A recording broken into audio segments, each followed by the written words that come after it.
perkenalkan diri dulu. Ya, Mulai lagi. Assalamualaikum warahmatullahi wabarakatuh. Nama saya Isam. Saya asal dari Sumedang. Saya dari LPK Indra Wijaya. Sekarang saya di Hamamatsu, kerja di PT Ihara Manufacturing di Hamakita Hamamatsu. Baru jalan berarti 1,5 tahun. Oke, setengah. Iya. Isam Sang asal aslinya dari mana Isam Sang? Tinggal dulu di Indonesia. Saya sih aslinya orang Sumedang, cuman pindahan dari Bandung, lahir dari Bandung, sekolah dari TK sampai SMA di Sumedang. Nanti bisa dianggap orang Sumedang deh ya gitu. Ya, orang Sumedang, orang Sunda. Orang Sunda ya. Oh, berarti di Jepang sudah lumayan lama ya Isam Sang? Sudah 1,5 tahun nih ya? Ya, 1,5 tahun. Pas banget 1,5 tahun dari Maret 2019.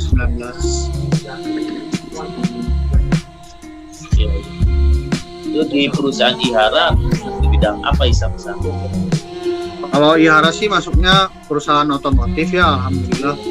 Kalau di Indonesia itu Ihara itu terkenal sama vendornya Yamaha. Tapi kalau yang di Jepangnya mah segala macam barang. Barang ada ya.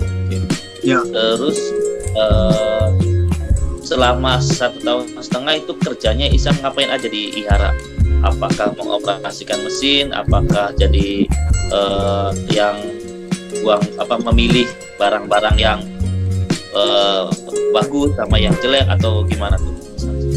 Kalau di Jepang sih jadi operator CNC. Jadi misalkan ya barang dimasukin ke mesin, kita ntar begitu hasil jadi tinggal ngalusin yang kasar-kasarnya, bahasa kitanya itu baritori lah. Baritori. Jadi ada yang kasar-kasarnya dikit kita halus-halusin, dicek langsung. Jadi di Jepang itu quality itu cuman barang pertama doang, selebihnya kita yang jadi quality itu. Jadi benar-benar ibaratnya mah kita operator, kita quality juga gitu. Jadi benar-benar efisien lah kerjanya. Jadi mengerjakan beberapa pekerjaan ya. Kalau di Indonesia kan operator sendiri, quality sendiri. Ya, kalau gitu. di Indonesia kan quality operator. Kalau kita enggak, misalkan ini sambil dicek sendiri juga. Jadi misalkan ibarat 2 kerjaan di Indonesia, di Jepang jadi 1 orang gitu. Oke. Berarti di bagian otomotif ya. Sebelumnya Isam pendidikan sekolahnya apa? Apakah ada background otomotifnya atau apa gitu?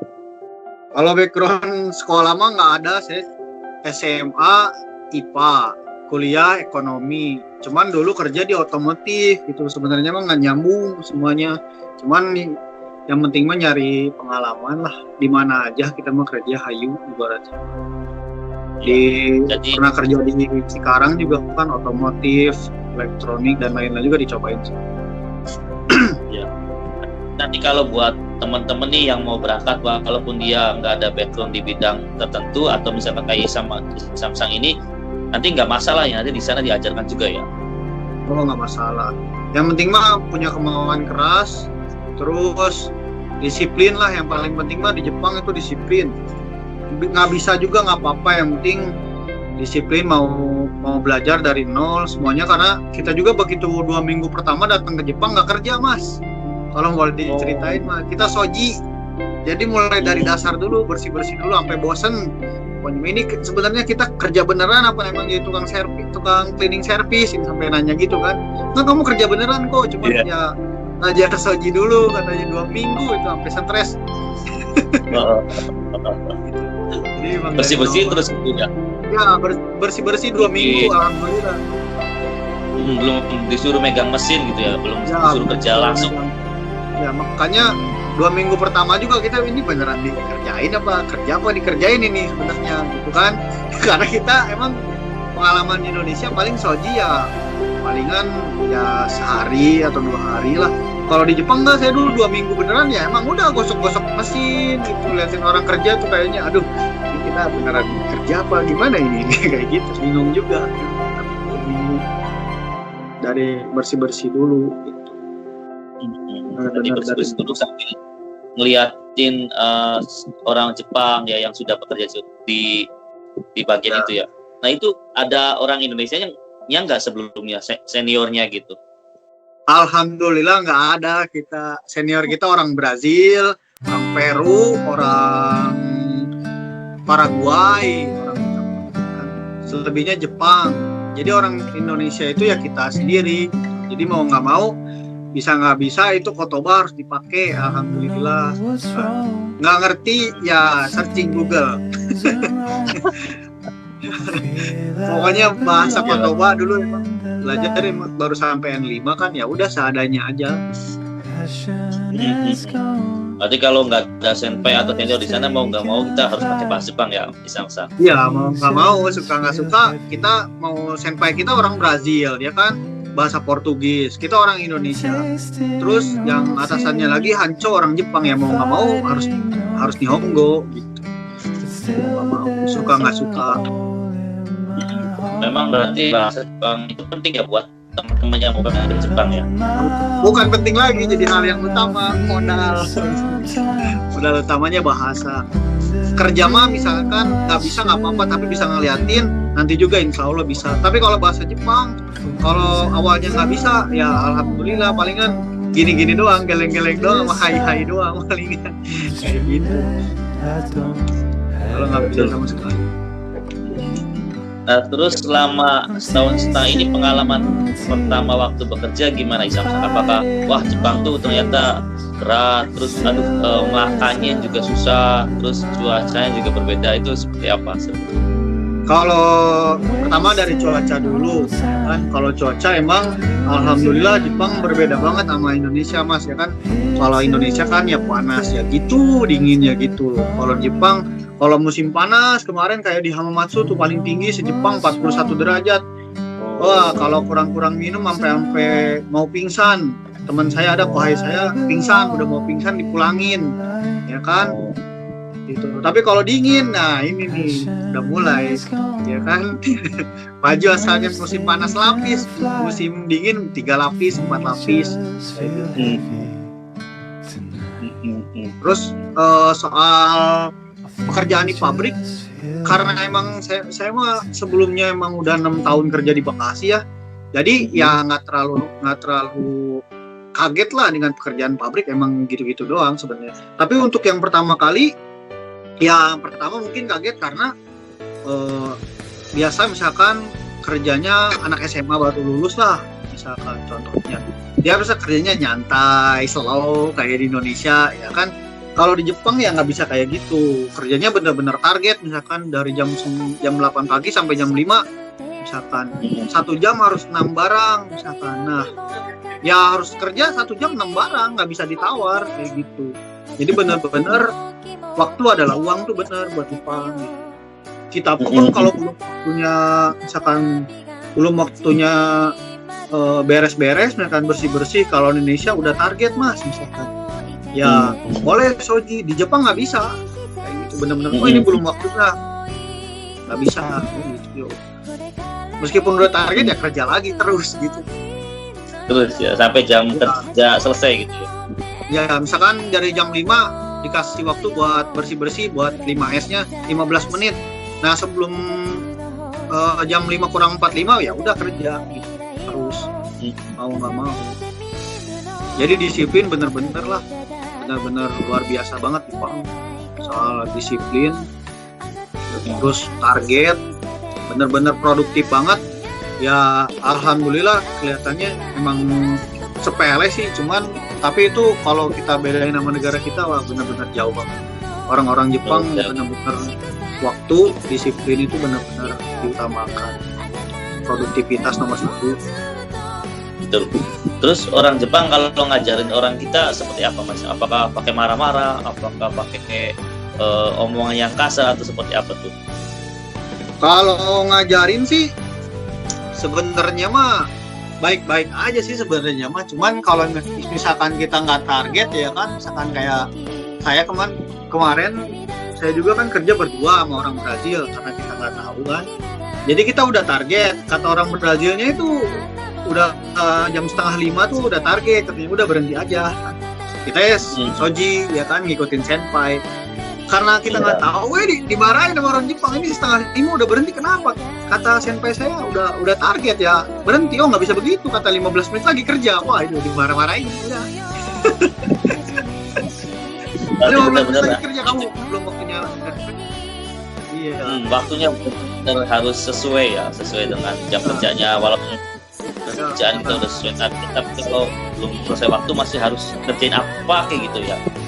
Iya kerja. Jadi wah bener ini 15 menit, kerja lagi 15 menit lagi katanya, wah kerja lagi sih. Terus ya waktu ngajarin kalian gitu maksudnya tentang misalkan ini ngoperasi mesin ini seperti ini, terus yang kalau yang ini seperti ini itu mereka gimana? Apakah dengan cara Yasashi, maksudnya dengan cara yang lembut gitu atau pakai marah-marah gitu? Oh enggak, kalau ngajarin mah alhamdulillah ya, orang Jepang mah sebenarnya mah nggak ada marah-marahnya sebenarnya mah, ya baik-baik aja sih sebenarnya. Ini gimana udah ngerti belum prosesnya gitu kan, misalkan kalau emang jadi kita didampingi dulu sama senpai sebenarnya Pak. Jadi senpainya jadi misalkan selama seminggu, nah kita kerjanya dibantuin senpai dulu, kerja berdua dulu. Nanti kalau kata senpainya udah oke, udah bisa ngejar waktu, nah baru itu kita dilepasin sendiri gitu. Iya, itu senpainya yang orang Brazil tadi atau siapa tuh? Kalau saya sih senpainya orang Brazil ya. Jadi mau nggak mau kita nggak bisa nggak bisa pakai bahasa lain selain bahasa Jepang gitu. Kecuali ada misalkan kayak senpai saya tuh dulu orang Brazil agak mudaan dikit, jadi bisa dikit bahasa Inggris lah. Jadi kalau nggak ngerti diselipin bahasa Inggris dikit dia ngerti. Tapi kalau orang Jepang asli bahasa Inggrisnya udah 0 besar udah. Kalau nggak mau harus pakai bahasa Jepang. Bahasa Jepang ya. Iya. Tapi itu kalau lagi itu kan kalau diajarin sama senpai yang orang Brazil kan. Kalau sama orang Jepangnya sendiri mereka ngajarin kita nggak ya? Kalau bahasa Jepang, orang Jepangnya asli mah hancurnya mah karena emang dia kerjaannya lebih banyak ya kan. Cuman ini aja sih, cuman pertamanya doang. Ntar kamu kerjanya di sini, ini bikin ini, sehari targetnya segini. Cuman ya itu sederhananya aja gitu. Cuman kalau praktek lapangannya kita sama senpai kita. Orang Brazil, kalau saya dulu senpainya orang Brazil. Terus karena emang alhamdulillahnya saya udah pengalaman kerja di pabrik, jadi hari itu juga udah gimana kerjaan saya oke nggak? Oke kok, kamu udah ngerti. Wah saya alhamdulillah kerja di pabrik udah lama gitu, nggak terlalu. Jadi adaptasinya cepet lah, di hari itu juga udah bisa ngikutin momentum kerjanya seberapa cepat gitu, udah bisa alhamdulillah. Tapi kalau buat adik-adik kelas kamu nih, misalkan kohai yang kayaknya belum punya basic sama sekali untuk kerja itu di Indonesia aja belum pernah, terus apalagi Jepang gitu. Nah itu gimana menurut Samsang? Kalau menurut saya sih insya Allah pasti bisa lah dengan berjalannya waktu ya, paling keringetan dulu ya kan, ya itu wajar lah, soalnya kan ibaratnya ngejar waktu, terus kita belum terlatih dengan kecepatan mesin misalkan, jadi ada pasti ngaret-ngaretnya dikit, produktivitasnya menurun pasti, tapi setelah 1 minggu 2 minggu insya Allah pasti bisa. Nggak ada yang nggak mungkin selama kitanya mau ikhtiar dan berusaha, dan ya semangat intinya. Tadi kan udah dijelasin ya bagaimana kerja di Jepang itu, terus musimnya juga seperti apa. Terus kalau untuk pertama kali makan Jepang gimana tuh bisa? Apakah enak-enak aja? Gimana tuh? Kalau saya mah makan segala, jadi alhamdulillah gitu, makan segalanya.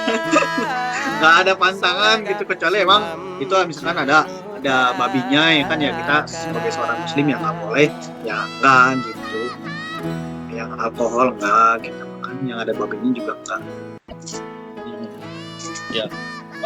Soalnya kan kebanyakan kalau dari kita kan rasanya berbeda gitu antara masakan Jepang sama Indonesia. Kelihatannya enak, ternyata rasanya agak hambar gitu. Rasanya hambar ya, orang masakan Jepang itu nggak ada rasanya, teman-temanku. lebih enakan masakan Indonesia full rempah-rempah. Jadi itu mungkin saya juga pengen ngasih tahu kenapa orang Jepang ngejajah negara kita, yaitu karena kita kaya akan rempah-rempah kayak gitu. Jadi bener ya Isam bahwa masakan Jepang itu kebanyakan hambar ya rasanya. Hambar, nggak ada rasanya. Ada mecin, ibaratnya mecin itu 100% misalkan. Di Jepang itu 50% Ajinomoto itu rasanya itu. Sama negara kita beda lah. Meskipun sama mereknya Ajinomoto, tapi rasanya berbeda. Jadi kekuatannya itu ibarat di negara kita 100%, di negara Jepang tuh Ajinomoto si penyedap rasa cuma 50%. Benar-benar nggak ada rasa. Nah, tapi untuk setelah setahun setengah ini gimana Isam? Sudah terbiasa dengan alam, dengan kerjaan, sama makanya udah nggak ada masalah gitu ya. Nah, kalau untuk pertama untuk makanan sih emang nggak terlalu sulit sih, maksud saya nggak ada alergi ya kan, nggak ada apa-apa. Cuman untuk pertama kali datang ke Jepang, alhamdulillah itu sakit, flu ya kan, karena bulan 3 dulu kan masih masih dingin ya kan. Masih dingin lah buat orang Indonesia yang biasa hangat. Emang begitu nyampe di Nagoya juga ini AC-nya kenceng banget ya di Nagoya. Ternyata emang baru pas musim dingin gitu kan di Jepangnya itu. Ya gitu. Seminggu pertama tuh orang Indonesia alhamdulillah ya kan, teman saya juga Yani kan masuk rumah sakit ya kan, karena flu ya kan. Terus batuk karena kedinginan tuh. Karena emang kan dulu kan nggak kok di Toyohashi, kan saya di Toyohashi jalan kaki juga, jadi sambil dingin jalan kaki kan, naik gunung juga berangkatnya. Alhamdulillah ya batuk sama kedinginan. Hidungnya meler, dingin, mukanya merah gitu. Pokoknya itulah pertama-tama datang ke Jepang. Gitu. Karena cuacanya emang benar-benar beda sama Indonesia gitu ya. Walaupun Isam terbiasa di tempat yang dingin gitu ya, kayak Bandung gitu ya, apalagi mau sejuk, apalagi kita yang bisa kayak di Indramayu gitu kan, kebetulan kita kan di ya panas nih tempatnya gitu ya. Yang biasa hidup di Jabodetabek ya kan, ya kayak di Indramayu yang dekat laut, datang ke Sumedang juga ada kedinginan insya Allah ya kan.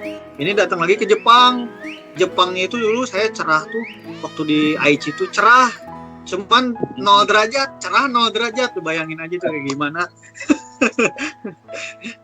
Aduh kacau lah pokoknya kalau nggak persiapan beli jaket yang hangat tuh bener ya kan, bener-bener.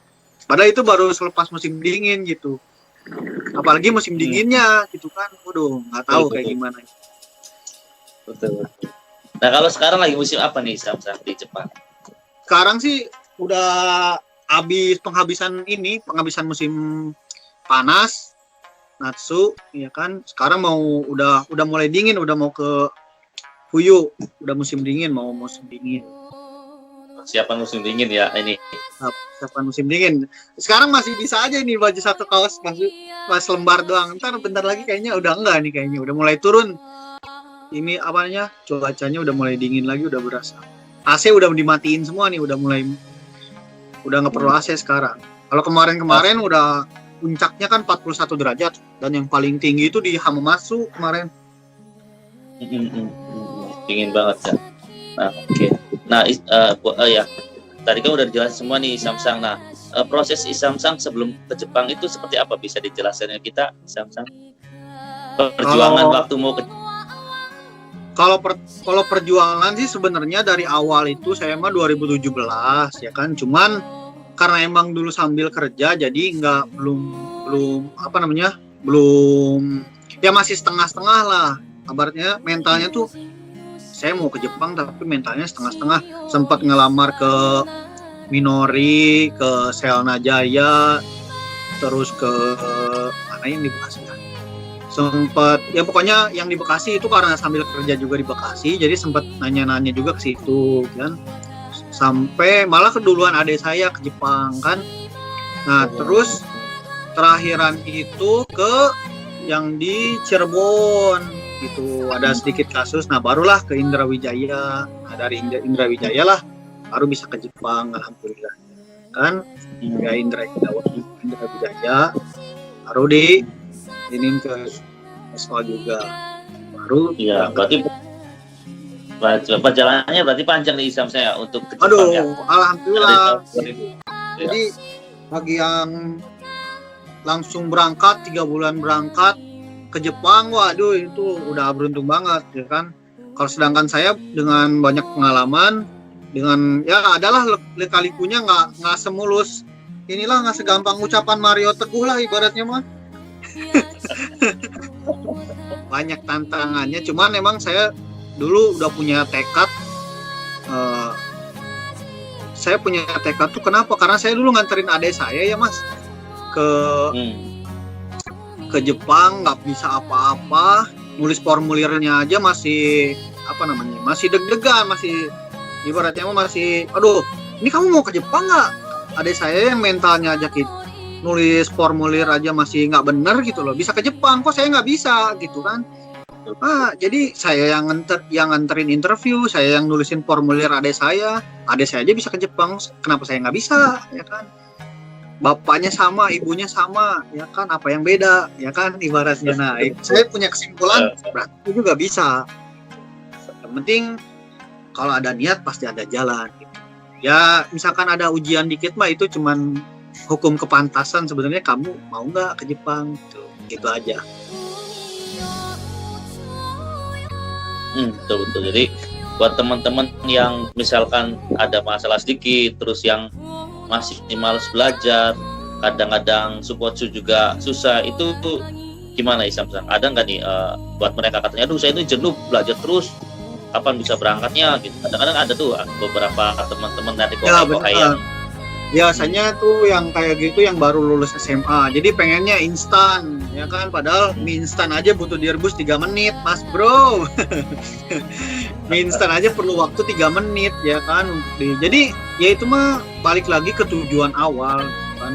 Kalau emang niat kitanya kuat, emang kita pasti kita bakal berangkat ke Jepang. Itu kayak ngantri di bank, udah ada nomor antriannya gitu, tinggal sabar terus ya kita tekun, ibaratnya prosesnya udah ada, jalannya udah ada, tinggal kita nungguin aja sebenarnya, tinggal waktu yang tepat. Kitanya udah pantas belum buat ke Jepang, kita harus sadar diri gimana bahasa kita. Yang pertama itu paling penting bahasa. Kalau kerjaan mah insya Allah meskipun Anda SMA, SMK sama aja kok, kerjaan mah gitu aja, nanti juga insya Allah bisa. Nah yang berbeda kan hanya dari segi bahasa. Segi bahasa Jepang kan nggak bisa dipungkiri, yang N4 gimana ngomongnya, yang N5 gimana, pasti berbeda dari segi bahasa. Dan atasan pun pasti lebih enak dan lebih cocok ngobrolnya yang bisa pasti bahasa Jepang. Jadi saya ngewanti-wanti buat adik-adik saya nih, ya selama ingin ke Jepang ya nyadar diri gimana bahasa Jepangnya udah siap lu gitu, terus mentalnya udah siap lu.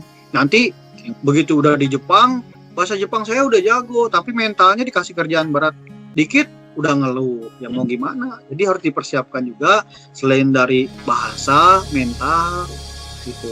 Dan yang kedua, saya sih karena emang didukung sama orang tua ya, jadi apapun yang dilakukan meskipun ada rintangan dari misalkan dari segi keuangan kurang, tapi kalau mentalnya udah siap, keuangan bisa diatasi.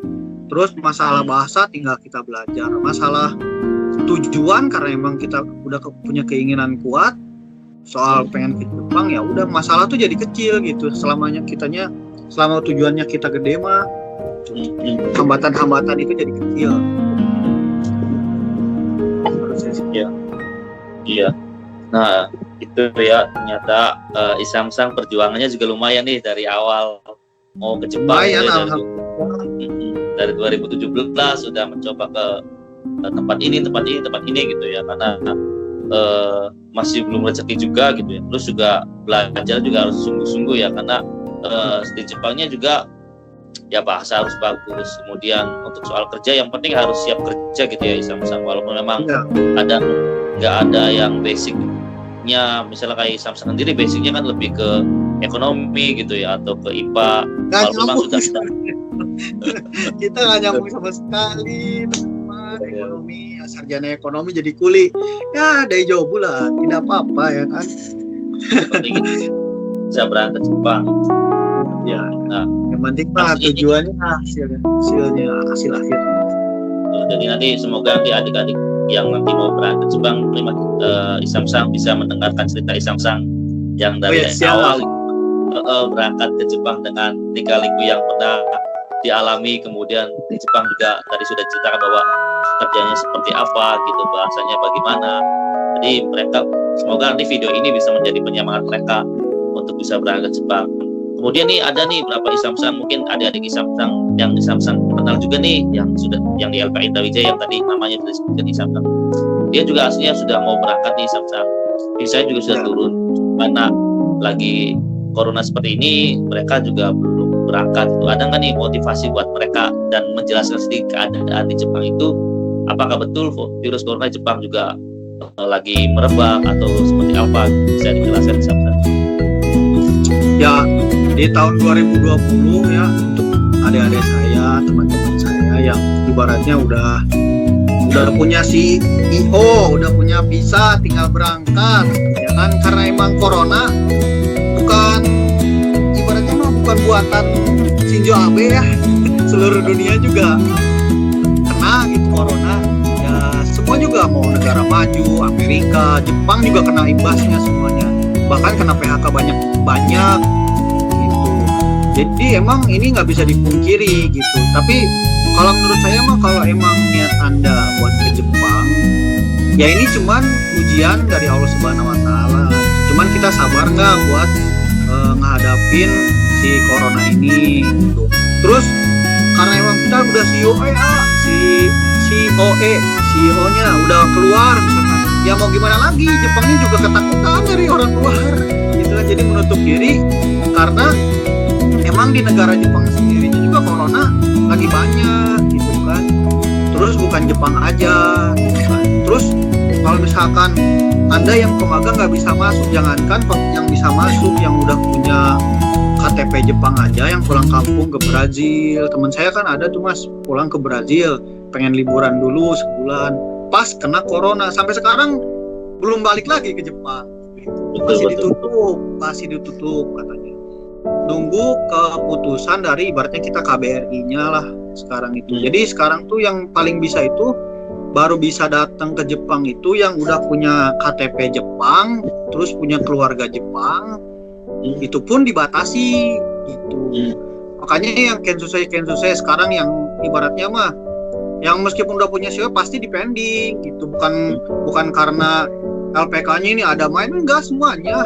Mau dari Minori, mau dari Hamaren, mau dari AGC, teman-teman saya juga semuanya dipending. Bahkan yang mau sekolah pun sekarang tuh kalau nggak salah itu yang mau sekolah itu kalau nggak salah malah semester pertamanya itu online, 6 bulan pertamanya itu, dan bulan Oktober, dan itu juga belum tentu pasti karena emang coronanya di Jepang sekarang ada serangan kedua lah katanya tuh. Jadi belum tahu semuanya juga, belum ada yang pasti gitu.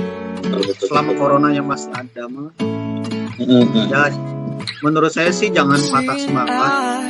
Sama kita seperti ngantri, ya itu kayak ngantri di bank, kita tinggal nungguin aja dipanggil sama customer service.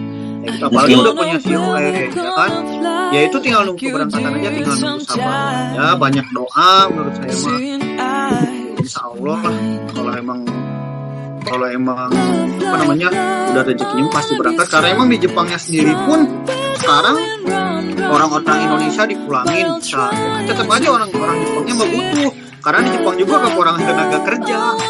Betul. Saya aja di grup aja misalkan ibaratnya yang paling ganteng emang yang paling ganteng, karena teman-teman saya 40 tahun, 50 tahun, ya kan, saya anak muda sendiri gitu kan. Gitu. Jadi yang paling ganteng Mas saya di grup, alhamdulillah gitu kan, gini-gini juga. Karena Ibu saya. emang teman-temannya bapak-bapak semua. Iya betul. Iya. Jadi untuk teman-teman yang memang sudah keluar ceweknya, ya tetap harus bersabar. Ya karena kan orang Jepangnya sendiri, kadang-kadang orang Indonesia pun banyak yang dipulangin gara-gara di PHK juga ya. Kalau yang di Indonesia sih alhamdulillah karena kita kan selesai terus dilindungi sama KBRI, itu alhamdulillah jarang yang selesai sampai dipulangin gara-gara corona ini. Paling diliburin. Saya juga bulan 5, 6, 7, 8 dalam 1 bulan ada aja liburnya tuh 2 minggu, seminggu kan. Ya dikurangin lah 1 jam, 2 jam. Ya nggak apa-apa. Karena emang kerjaannya nggak ada, bener-bener nggak ada. Bukan karena emang nggak mau gaji, karena emang nggak ada kerjaan sama sekali waktu awal-awal. Tapi sekarang mas udah alhamdulillah udah mending lah, udah ada lembur tugas sekarang, udah mulai stabil lagi. Tinggal ibaratnya tinggal si corona ini gimana nih ke depannya. Ibaratnya kalau sekarang ragu nih buat di Jepang, dia udah ada mulai, ibaratnya udah ada mulai cahaya lah, udah bisa. Cuman karena Jepang aturannya ketat, wah itu ibaratnya belum 0% nih, masih 10-20% masih terkena corona. Jadi Jepangnya hati-hati dan disiplin banget soal itu. Nah, jadi seperti itu ya, Isam-sam. Jadi buat adik-adik juga yang lagi proses ke Jepang, ya tetap semangat, tetap belajar Jepang, Semangat. belajarnya benar. Terus untuk yang mau berangkat juga tetap semangat juga, untuk kapan bisa berangkat. Walaupun memang di Jepang sudah mulai normal kembali untuk kerjanya, tapi masih belum bisa ngebuka buat orang asing datang juga gitu ya, Isam-sam. Sekarang masih belum bisa, coronanya masih ada soalnya masih gawat ya. Ya semua juga karena dampaknya karena corona ini. Amazing emang corona ini.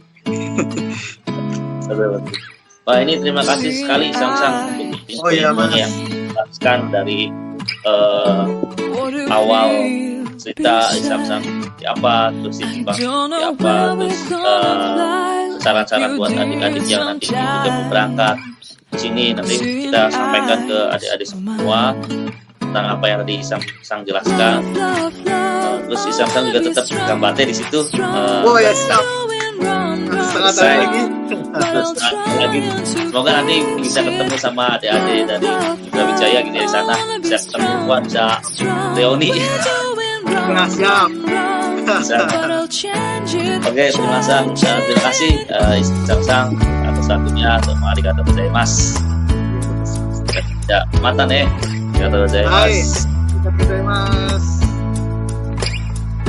Seeing eyes of mine, you see